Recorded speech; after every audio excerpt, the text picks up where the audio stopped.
Hello hello hello hello అందరికీ నమస్కారం. ఎలా ఉన్నారు?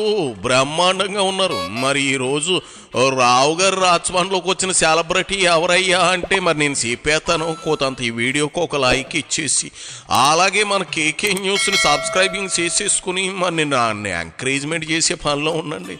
ఎవరు బాబు? ఓహో, షూటింగ్లకు సెలవులు ప్రకటించారో లేదంటే సంతానం షూటింగ్ మేడం గారి లెగ్గ మహిమ వల్ల ఆగిపోయిందో తెలియదు కానీ ఇదిగో ఓ 6 రోజులు డైమండ్ రాణి చేతితో మైకట్టుకుని ఊరు వాడ తిరుగుతుంది. ఇప్పుడు సొంత నియోజకవర్గం నగర చేరుకుని బోర్న విలపిస్తా ఉంది. సరే, వచ్చాక కాదు పొమ్మనడం మన సంస్కారం కాదు కాబట్టి ఏం మాట్లాడాలనుకుందో మాట్లాడనిద్దాం, పోయేదేముంది. మహా అయితే రోజా ఆంటీ మీద 4 సెటైర్లు పడతాయి. ఆమెకు కొత్త, మనకి కొత్త. ఇదిగో అమ్మాయి, జబర్దస్త్ ఆంటీ మొదలెట్టు నీ కహాన్ని.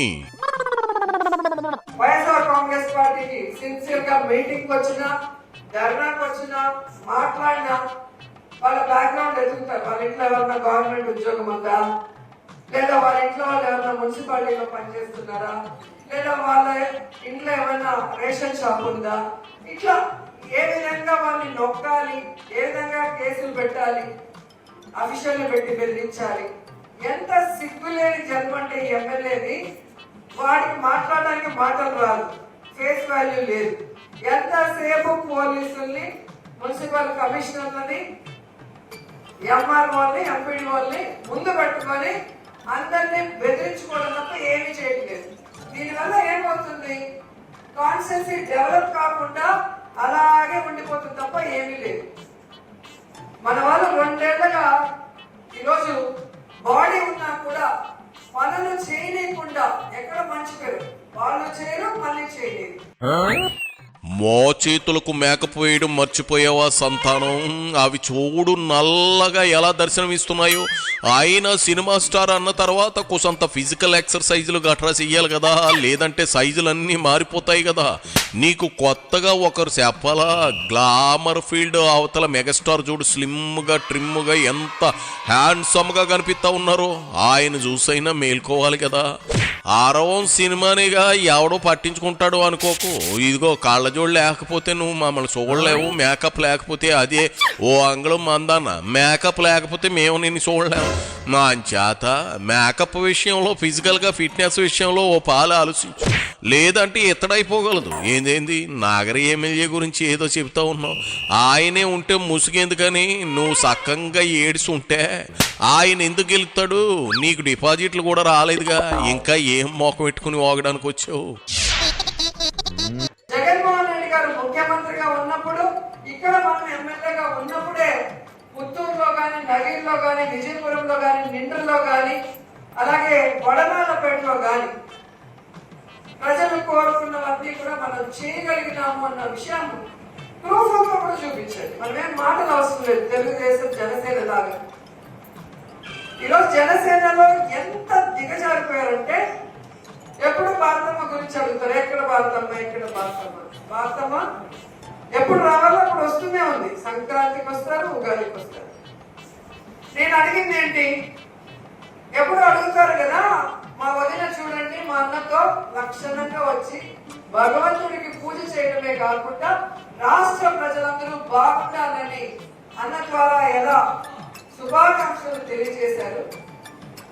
అలాంటప్పుడు తెలుగు వాళ్ళై ఉండి తెలుగు న్యూ ఇయర్ ఉగాదికి అధికారంలో ఉన్న చంద్రబాబు నాయుడు గాని, పవన్ కళ్యాణ్ గాని, మిగతా మంత్రులు గాని ఎందుకు వాళ్ళ భార్యా సమేతంగా వాళ్ళు కార్యక్రమాలు చేసి, అంటే పూజలు చేసి ఈ రాష్ట్ర ప్రజలు బాగుండాలి, వాళ్ళ నియోజకవర్గ ప్రజలు బాగుండాలని ఎందుకు శుభాకాంక్షలు చెప్పలేదు అని అడిగారు. రాజకీయంగా వేరే టాపిక్ ఏం దొరకలేదా రోజా ఆంటీ? ఏందేంది మొన్ననేగా ఉగాది శుభాకాంక్షలు చెప్పలేదేంటని సొల్లు పురాణం చెప్పావు. 2 రోజులు గడవక ముందే ఇదే సబ్జెక్ట్ మాట్లాడితే కిక్కే ఉంటది చెప్పు. అయినా ఉగాదికి, సంక్రాంతికి సదే సమేతంగా పాలకవర్గం వారు వచ్చి పూజలు చేసి విషస్ చెప్పాలనే రూల్ ఏమి లేదు కదా. కొన్ని ఆలయాల్లో కొన్ని హోమాలు చేసేటప్పుడు భార్య సమేతంగా వచ్చి పూజలు చెయ్యాలని శాస్త్రాలు ఘోషిస్తున్నాయి. వాటికి మీ జగన్ ఒక్కడే వచ్చి తీర్థం తాగినట్లు నటించి ప్రసాదాన్ని పక్కన పెట్టి డ్రామాలు ఆడాడు కదా, మర్చిపోయేవా? వాటి గురించి చెప్పకుండా పార్టీ ఆఫీసులో చేసే నాటకాల గురించి చెప్తే అట్టా మిడిల్ ఫింగర్ అంటే ఒకటి చెప్పనా, నువ్వు ఈ టాపిక్ ఎంత మాట్లాడితే నీ పార్టీకి ముఖ్యంగా జగన్కు ఆమె సతీమణికి డ్యామేజ్ తప్ప మైలేజ్ రాదు. అనవసరంగా పడుకున్న గుర్రాన్ని లేపి తన్నించుకుంటా ఉన్నావు. మరి అదే నేను అడిగితే దానికి సమాధానం చెప్పేవాడు లేడు. తెలుగుదేశం జనసేనలో ఎప్పుడు సమాధానాలు చెప్పరు. స్క్రాప్ ఉంటారు కదా, క్యారెక్టర్ లేని స్క్రాప్ అందరినీ తీసుకొచ్చి వాళ్ళతో ప్రెస్ మీట్ పెట్టి ఇష్టం వచ్చినట్టు మాట్లాడతారు. అలా మాట్లాడటం వల్ల వాళ్ళు వాళ్ళ పార్టీ చులకనైపోతుంది తప్ప మరొకటి కాదు. మీరు ఎన్ని చేసినా ఈరోజు మేము ఇంత స్థాయికి ఎదగగలిగామంటే ఒక మాట చెప్తే ఆ మాట మీద నిలబడతాం. ప్రజల కోసం ఎంత దూరమైనా పోరాటం చేస్తాం. ప్రజలకి మంచి జరగాలని మేము వెళ్ళిన ప్రతి గుడిలో కూడా కోరుకుంటాం. కాబట్టి ప్రజలు మమ్మల్ని ఆశీర్వదిస్తున్నారు.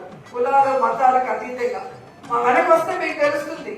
ఏ జిల్లాకి వెళ్ళినా, ఏ కార్యక్రమానికి వెళ్ళినా, ఏ గుడికి వెళ్ళినా, ఏ పెళ్లికి వెళ్ళినా ఏ విధంగా అభిమానిస్తున్నారు అంటే ఈ విధంగా ఎందుకు అభిమానిస్తారంటే వాళ్ళ కోసం మేము ఫైట్ చేస్తున్నాం. కానీ మీరెవరో స్క్రాప్ ని చెత్తని పెట్టి ప్రెస్ మీట్ పెడితే వాళ్ళ బతుకులు ఏ విధంగా బయటకు వచ్చి సస్పెండ్ అయ్యే పరిస్థితి వస్తుందో మీరే చూస్తున్నారు. ఏంది నువ్వు మాట్లాడగానే చంద్రబాబు గారు లోకేష్ పవన్లు ప్రెస్ మీట్లు పెట్టాలా, ఆన్సర్లు ఇవ్వాలా? బ్లాక్ టికెట్లు, స్వామివారి దర్శనం టికెట్లు అమ్ముకుని బ్లాక్ ఇవి నీకు సమాధానం చెప్పాల్సిన అవసరం వాళ్ళకేంటి? ఇదిగా వాళ్ళ రేంజ్ ఏంది, నీ రేంజ్ ఏంది? కేసీఆర్ కు చేపల పులుసు వండి పెట్టడం అనుకున్నావా రాజకీయం అంటే? నీ పనికి మాలిన మాటలకు కౌంటర్లు ఇత్తు కూర్చుంటే పాలన ఎవడు చేస్తాడు? నీ రేంజ్ కు ద్వితీయ తృతీయ స్థాయి నేతలే ఎక్కువ. ఆయన మీ హయాంలో జగన్ 5 ఏళ్ళు మీడియా ముందుకు ఎప్పుడు వచ్చి సమాధానాలు చెప్పుడు చెప్పగలవా? మాట్లాడితే సాధ్యలానే స్క్రాపీగా వచ్చి అన్ని మంత్రిత్వ శాఖల గురించి మాట్లాడేవాడు. ఇక నువ్వు ఆ పేరుని, ఆ గోట్కనాని, ఆ అంబటి మీరు అభివృద్ధి గురించి, పాలన గురించి ఏనాడైనా ప్రెస్ మీట్లు పెట్టి ఏడ్చిన మొక్కాలైనా బూతులు బూతులు బూతులు. అందుకదు జనం 151 నుంచి 11కు పడేశారు. సిగ్గు లేకుండా పక్కన జనం తండోపతండాలుగా వస్తారు అని చెప్పుకుంటా ఉన్నావు. మరి ఓట్లు రాలేదే, ఓట్లు ఎందుకు పడలేదు రోజా ఆంటీ? చాలా మాట్లాడారు. నన్ను ఎవ్వడు మాట్లాడినా నన్ను అడుగుతారు, ఏం మేడం వాళ్ళని మాట్లాడితే వదిలేశారని. వాడికి పని పడలేదు కాబట్టి మాట్లాడుకుంటున్నాడు. నాకు చాలా పని ఉంది, నాకు దేవుడు ఇచ్చిన ఈ సమయాన్ని మంచి చేయడానికే ఉపయోగిస్తాను, దేవుడు చూసుకుంటారు వాళ్ళని అని జగన్ గారు ఎలా అయితే చెప్తారో నేను అదే ఫాలో అయ్యా. వీళ్ళకి టైం మనం వేస్ట్ చేయకూడదు. వాళ్ళు చేసే తప్పుగా భగవంతుడు వాళ్ళకి శిక్షిస్తాడు. ఎలాంటి శిక్ష ఇచ్చాడో చూశారు కదా. అయ్యో చూడలేకనే దేవుడనేవాడు ఉన్నాడు కాబట్టే కదా వై నాట్ 175 అన్నోళ్లకు మీ స్థాయి ఇది అని 11 సీట్లు ఇచ్చి చూపించాడు. జగన్ కూడా ఓడిపోయి ఉంటే దోల తీరి ఉండేది. కర్మ సిద్ధాంతం నీకు వర్తించింది రోజా ఆంటీ, అందుకే నగరిలో చిత్తుగా ఓడిపోయావు. అర్జెంటుగా ఇంటికెళ్ళి మేకప్ వేసుకుని రా, చూడలేక చస్తున్నావు. కోసంత గుండెపోటు గట్రా ఉన్న వాళ్ళు నీ అసలు స్వరూపం చూసి గుండెలు ఆగినా ఆగుతాయి. మళ్ళీ ఆ పాపం కూడా మూట కట్టుకోవాల్సి వస్తుంది. చాలే, ఇక బయలుదేరు.